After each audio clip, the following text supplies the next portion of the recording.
और लखनऊ से बड़ी खबर, उत्तर प्रदेश विधानसभा चुनाव के आखिरी चरण का मतदान है। 54 विधानसभा सीटों पर मतदान चल रहा है। बता दें कि आजमगढ़, मऊ, जौनपुर, गाजीपुर, चंदौली, वाराणसी, मिर्जापुर, भदोही, सोनभद्र जनपदों में मतदान चल रहा है। 613 प्रत्याशी इस दौरान चुनावी मैदान में हैं। उत्तर प्रदेश विधानसभा का 7वां और अंतिम चरण ये है। काफी अहम चरण यह माना जा रहा है क्योंकि प्रधानमंत्री मोदी जहां से प्रत्याशी हैं, वाराणसी से, वो भी काफी अहम सीट है। काफी अहम मुकाबला भारतीय जनता पार्टी और सपा के बीच इस दौरान देखा जा रहा है। बता दें कि 54 सीटों पर विधानसभा चुनाव हो रहे हैं। इनमें से बड़ी सीट वाराणसी है जहां पर खुद प्रधानमंत्री मोदी चुनावी मैदान में है। तो आपको बता दें, उत्तर प्रदेश विधानसभा चुनाव का 7वां और अंतिम चरण काफी अहम यह चरण माना जा रहा है। प्रदेश के 9 जिलों की 54 विधानसभा सीटों पर वोट डाले जा रहे हैं। बता दें कि वो 54 सीटें हैं जो पूर्वांचल क्षेत्र में आती हैं और 9 जिलों की 54 सीटें हैं। काफी अहम यह सीटें हैं। 613 प्रत्याशी इस दौरान चुनावी मैदान में हैं।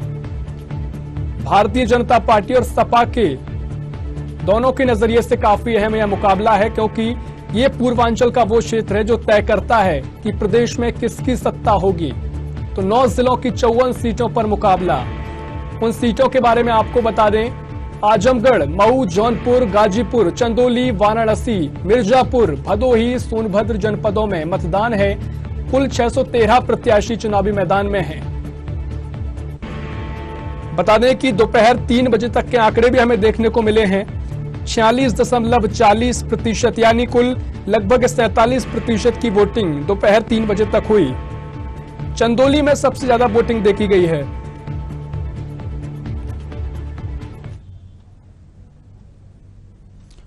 और आजमगढ़ से रामायण सिंह हमारे साथ जुड़ गए हैं, हमारे संवाददाता रामायण सिंह। किस तरह से आजमगढ़ में अभी तक चुनावी अपडेट आपको देखने को मिली है? क्या वोटिंग प्रतिशत रहा है और कौन कौन से प्रत्याशी हैं जो वहां पर इनके बीच मुकाबला देखा जा रहा है? जी रामायण।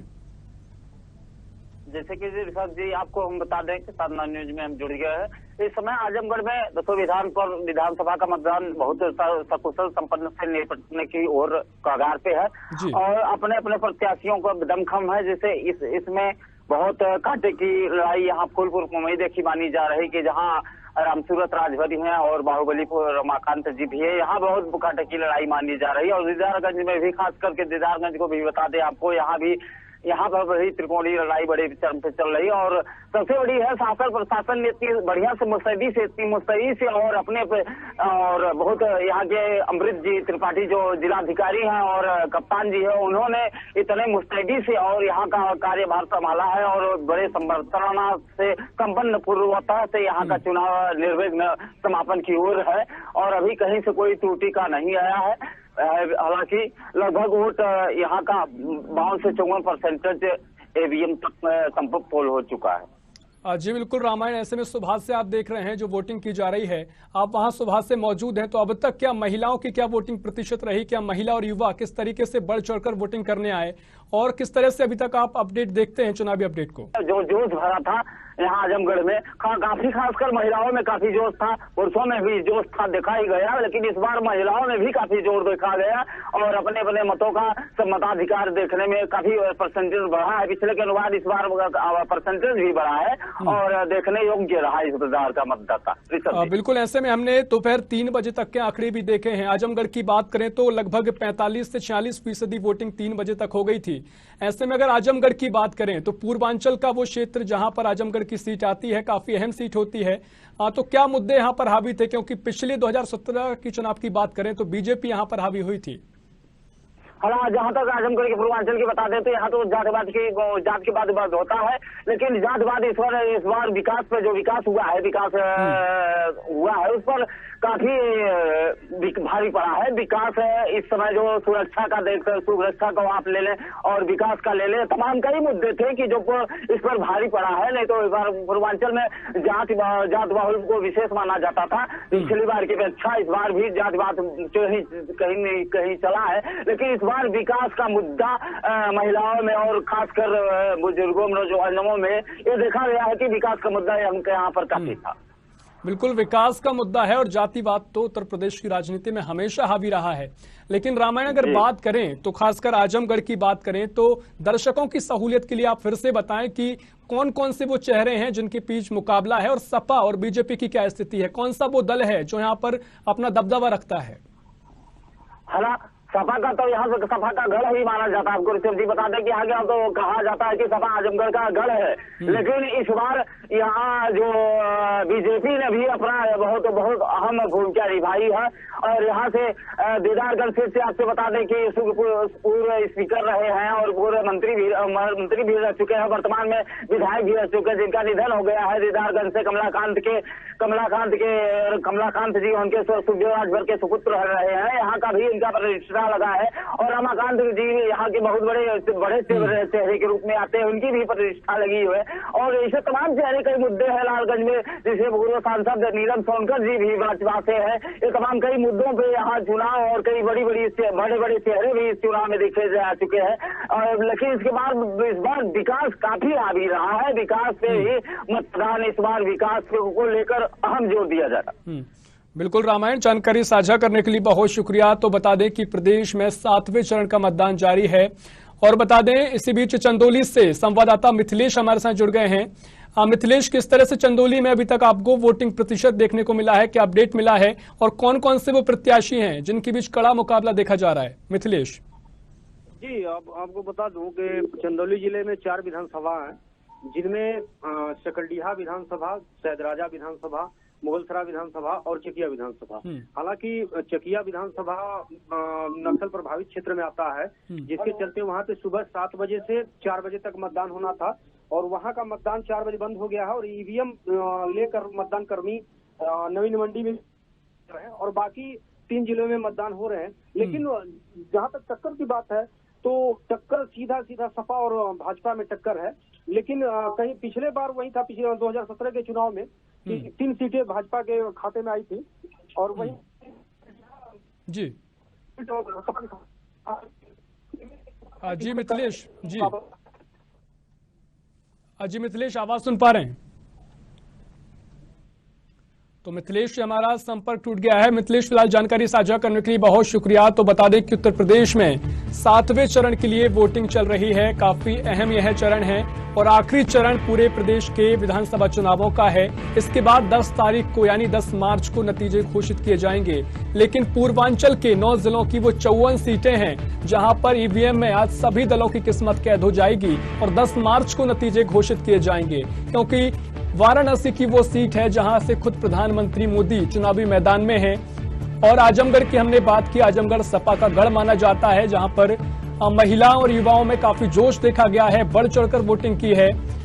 हालांकि कई मुद्दे यहां पर जातिवाद को लेकर जो मुद्दे थे वो हावी रहते थे, लेकिन इस बार विकास के मुद्दों पर यहां पर बताया जा रहा है कि विकास के मुद्दे देखे जा रहे हैं और वहां की जो जनता है वो विकास के मुद्दों को लेकर अपने मत का प्रयोग कर रही है। तो 9 जिलों की वो 54 सीटें हैं जहां पर वोटिंग जारी है और 613 प्रत्याशी इस दौरान चुनावी मैदान में उतरे हुए हैं। तो आखिरी चरण काफी खास यह होगा, 54 विधानसभा सीटों पर 613 प्रत्याशी अपनी किस्मत आजमा रहे हैं। तो सुबह से ही युवाओं और महिलाओं ने बढ़ चढ़कर वोटिंग की है। इस बीच कई मामले भी ऐसे सामने आए जहां प्रशासनिक व्यवस्था बिगड़ती हुई दिखाई दी। बता दें कि वाराणसी के सारनाथ में बीजेपी कार्यकर्ता ने एक बूथ पर सेंट मैरिज स्कूल पर पार्टी का झंडा लगा दिया था। इस दौरान सपा समर्थकों में कहासुनी भी हुई और पुलिस ने झंडा हटाया और कहा कि बूथ से 200 मीटर की दूरी पर लगाया जा सकता है। तो कई बूथों पर इस तरह की घटना भी देखने को मिली है। साथ ही बता दें कि पूर्वांचल की 9 जिले हैं जहां पर वोटिंग है, 54 विधानसभा सीटें हैं।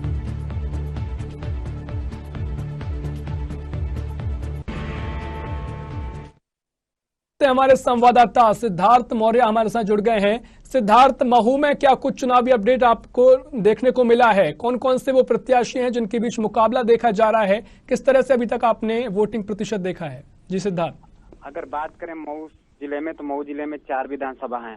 अगर देखा जाए तो इस बार सबसे ज्यादा मऊ सदर विधानसभा में वोटिंग हुआ है। यहाँ पे लगभग शाम को 5 बजे 86% वोटिंग हुआ है। अगर मऊ सदर की बात करें तो मऊ सदर विधानसभा क्षेत्र में जो गठबंधन से मुख्तार अंसारी के बेटे अब्बास अंसारी और भारतीय जनता पार्टी के जो प्रत्याशी हैं अशोक सिंह और बीएसपी से जो हैं भीम राजभर, अगर देखा जाए तो तीनों लोग में काफी लड़ाई बहुत दिलचस्प की है, क्योंकि ये तीनों लोग जो मैदान में उतरे हैं तो इन तीनों को बीच काफी कांटे की लड़ाई दिख रही है। अगर वही बात करें मऊ जिले की घोसी विधानसभा में, तो घोसी विधानसभा में भी देखा जाए तो यहाँ पे भी परसेंटेज इस बार पिछले साल से काफी अच्छा हुआ है। बात करें वहाँ से तो भारतीय जनता पार्टी से जो दारा सिंह छोड़ के सपा में आके ज्वाइन के उनको टिकट मिला है। अगर बात करें घोसी विधानसभा में तो यहाँ पे भी शाम को लगभग 5 बजे तक 55% तक यहाँ पे भी वोट पड़े हैं। जी बिल्कुल। ऐसे में सिद्धार्थ, अगर मऊ की बात करें तो मऊ में अब्बास अंसारी वो हैं जो काफी नाम चर्चित रहा है। ऐसे और कौन कौन से फैक्टर हैं जो यहाँ पर अपना असर रखते हैं, अपना दबदबा रखते हैं? जी सिद्धार्थ, अगर बात करें मऊ जिले में अब्बास अंसारी का, तो अब्बास अंसारी जनता इस बार उतना नहीं पसंद की है। मेन जनता इसमें पसंद कर रही है विकास का। अगर विकास की बात करें तो जनता इस बार जो वोट का प्रतिशत काफी बढ़ा हुआ है, क्योंकि मऊ जिले में इस बार जिस तरफ से शांतिपूर्ण ढंग से वोट हुआ है काफी इस बार परसेंटेज बढ़ा है। पिछले साल से अधिक इस बार मऊ में वोट का परसेंटेज बढ़ा है। जनता इस बार विकास के मुद्दे पे ज्यादा चल रही है। जी बिल्कुल, विकास का मुद्दा यहाँ पर देखा जा रहा है। हालांकि पिछले विधानसभा चुनाव की बात करें तो पूर्वांचल के वो 9 जिलों की वो 54 सीटें हैं जो काफी अहम रखते हैं, मतलब महत्वपूर्ण हैं और प्रदेश की सत्ता में काफी महत्वपूर्ण मानी जाती हैं। तो इन सीटों की अगर देखें तो किस तरह से मऊ में स्थिति है और कौन कौन से वो मुद्दे हैं जहां महिलाओं और युवाओं को प्रभावित करते हैं? अगर बात करें मऊ सदर विधानसभा क्षेत्र के, तो काफी दिन से जो यहाँ के विधायक हैं वो काफी सालों से जेल में बंद है और मऊ सदर में आज तक कोई विकास नहीं हुआ है। तो जनता महंगाई को छोड़कर यहाँ मेन है कि यहाँ पे जनता कहना है कि यहाँ के जो अस्थायी नेता को हमको लाना होगा, जो हमारे हितों को देखे, जो मेरा विकास करे, जो यहाँ स्थायी मुद्दा है उसका समाधान निकाले, हमें रोजगार दे। तो इस बार मऊ जिले में जो लड़ाई है बहुत ही दिलचस्प लड़ाई चल रही है और इस बार हो सके तो जनता बदलाव काफी करना चाह रही है और जनता बदलाव करेगी यहाँ पे। जी सिद्धार्थ, मैं चाहूंगा दर्शकों की सहूलियत के लिए एक बार फिर बताएं कि कौन कौन से प्रत्याशी चुनावी मैदान में हैं और किस दल का यहाँ पर दबदबा देखा जाता है। अगर मऊ सदर विधानसभा क्षेत्र की बात करें तो मऊ से जो गठबंधन से हैं सब, वहां से मुख्तार अंसारी के बेटे अब्बास अंसारी हैं, भारतीय जनता पार्टी से अशोक सिंह है और बीएसपी से भीम राजभर है। अगर घोसी विधानसभा क्षेत्र की बात करें तो समाजवादी पार्टी से दारा सिंह चौहान है, बीजेपी से विजय राजभर हैं और बात करें बसपा से तो चुन्नू कर हैं। अगर वही बात करें मधुबन विधानसभा की, मधुबन विधानसभा क्षेत्र में बीजेपी से रामविलास चौहान है और भाजपा से बात करें तो रामविलास चौहान है और सपा से उमेश चंद्र हैं और बसपा से नीलम कुशवाहा है। जी बिल्कुल सिद्धार्थ, जानकारी साझा करने के लिए आपका बहुत बहुत शुक्रिया। तो आपको बता दें कि उत्तर प्रदेश विधानसभा चुनाव के आखिरी चरण का मतदान चल रहा है। 54 विधानसभा सीटों पर मतदान है। पूर्वांचल के 9 जिले हैं जहां पर 54 विधानसभा की सीटें आती हैं और काफी दखल ये सीटें प्रदेश की सत्ता में रखती हैं, क्योंकि ये सीटें तय करती हैं कि प्रदेश की सत्ता किसके हाथों में जाएगी।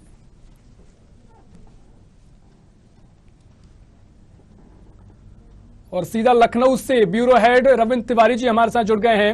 रविंद्र जी, उत्तर प्रदेश के विधानसभा चुनाव का 7वां चरण और आखिरी चरण है और पूर्वांचल के 9 जिलों की वो 54 सीटें हैं जो काफी दखल अपना रखती हैं और प्रदेश की सत्ता में ये तय करती हैं कि किसके हाथों में कमान होगी। तो किस तरीके से अभी तक आपने वोटिंग प्रतिशत देखा है और किस तरीके से ये अहम 54 सीटें रहेंगी? जी रविंद्र।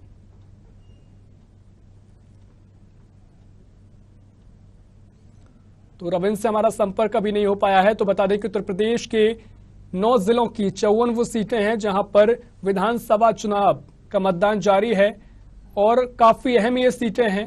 सीटों को आपको बता दें कि आजमगढ़, मऊ, जौनपुर, गाजीपुर, चंदौली, वाराणसी, मिर्जापुर, भदोही, सोनभद्र जनपद में मतदान हो रहा है और 613 प्रत्याशी चुनावी मैदान में है। काफी अहम सीटें मानी जा रही हैं। आज 7 मार्च यानी कि आखिरी चरण और इसके बाद सारे प्रत्याशियों की किस्मत ईवीएम में कैद हो जाएगी। वहीं 10 मार्च को नतीजे घोषित किए जाएंगे। ये तय होगा कि पूर्वांचल के इन 54 सीटों में कौन कौन से वो मुद्दे हैं जिनको ध्यान में रखते हुए प्रदेश की जनता ने अपने मत का प्रयोग किया है। 613 प्रत्याशी अभी चुनावी मैदान में हैं और 54 वो सीटें हैं जो 9 जिलों के अंतर्गत आती हैं और 54 विधानसभा सीटें जो तय करती हैं कि प्रदेश में किसकी सत्ता होगी।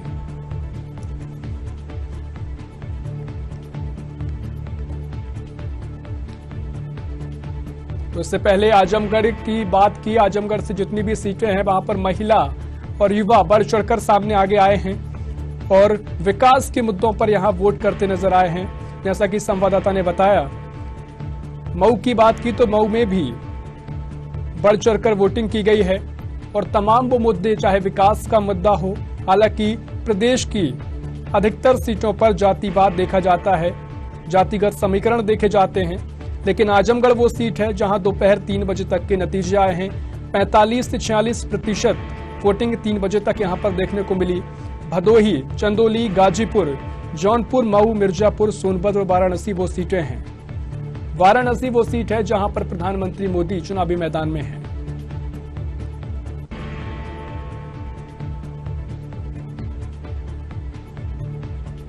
तो 613 प्रत्याशी चुनावी मैदान में हैं। इस दौरान 12,196 पोलिंग सेंटर बनाए गए थे, जिनमें 23,535 पोलिंग बूथ भी बनाए गए थे। अगर पूर्वांचल की इन 54 सीटों की बात करें तो लगभग 2 करोड़ 5 लाख यहां पर वोटर हैं, जिनमें से 1 करोड़ 9 लाख के करीब पुरुष वोटर हैं। वहीं 1 करोड़ के करीब महिला वोटर हैं। और साथ ही अगर 2017 के नतीजों की बात की जाए तो 36 सीटें 36 प्लस बीजेपी को यहां पर मिली थी, 11 सीटें सपा को यहां मिली थी और 6 सीटें बसपा ने अपने खाते में 2017 के विधानसभा चुनावों में ली थी।